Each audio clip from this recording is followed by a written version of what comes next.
મારું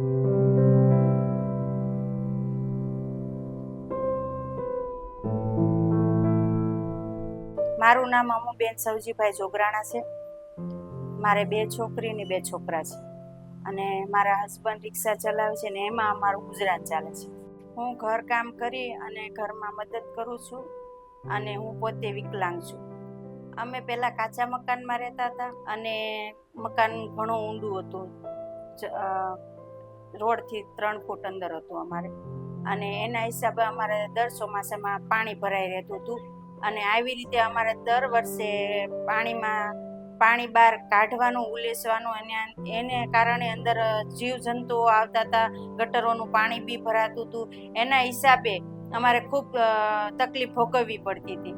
અમને જાણ થઈ કે પ્રધાનમંત્રી યોજના 2.0નું હેઠળ ફોર્મ ભરાઈ રહ્યા છે. એમાં અમે ફોર્મ ભર્યું. અમે આવું સપનામાં પણ વિચાર્યું નહોતું કે અમારે આવું પાકું મકાન બનશે. અમે આ મકાન બન્યા પછી અમે ખુશખુશાલીથી રહીએ છીએ, જે બદલ અમે પ્રધાનમંત્રીશ્રીનું ખૂબ ખૂબ આભાર માનીએ છીએ.